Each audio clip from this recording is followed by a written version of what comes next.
Hi buddies, welcome to our channel Sports Jaga. It's exclusive.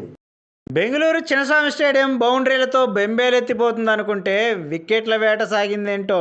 RCB toss గెలిచి fielding ఎంచుకొని winning టీంతోనే బరిలోకి దిగింది. గుజరాత్ మనవ్ సుతార్, జోష్ లిటిల్ కి అవకాశం ఇచ్చింది. గుజరాత్ ఓపెనర్లు గిల్, సాహాలు మరోసారి తమ పేలవ ప్రదర్శన కొనసాగిస్తే అద్భుత ఫామ్లో ఉన్న సాయి సుదర్శన్ కూడా వెంటనే అవుట్ అవడంతో గుజరాత్ కష్టాల్లో పడింది.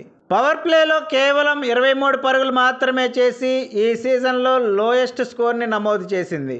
ఈ దశలో షారుఖ్ ఖాన్, మిల్లర్లు 61 పరుగుల భాగస్వామ్యం నెలకొల్పి జట్టుని ఆదుకున్నారు. కానీ కరణ్ శర్మ మిల్లర్ని అవుట్ చేస్తే కోహ్లీ షారుఖ్ ఖాన్ ని అద్భుత రన్అట్తో వెనక్కి పంపాడు.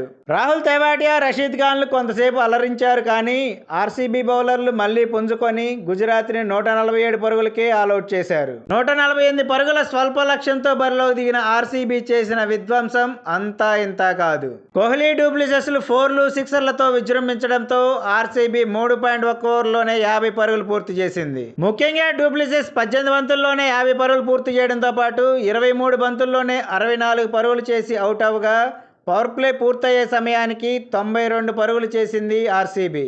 ఇక విజయం నల్లేరుపై నడకే అన్నట్లు ఉండగా వికెట్ల పతనం స్టార్ట్ అయింది. వరుసగా వచ్చిన వాళ్ళు వచ్చినట్లే పెవిలియన్ దారి పట్టారు.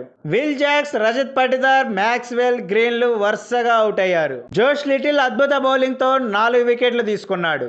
మరోవైపు కోహ్లీ అర్ధ సెంచరీ వైపు పయనించిన 42 పరుగుల వద్ద అవుట్ అయ్యాడు. దీంతో 117 పరుగులకే 6 వికెట్లు కోల్పోయింది ఆర్సీబీ. కానీ దినేష్ కార్తిక్, స్వప్నిల్ సింగ్లు మరో వికెట్ పడకుండా విజయాన్ని పూర్తి చేశారు. దీంతో ఆర్సీబీ హ్యాట్రిక్ విజయాన్ని నమోదు చేసింది. మహమ్మద్ సిరాజ్ కి player of the match award లభించింది.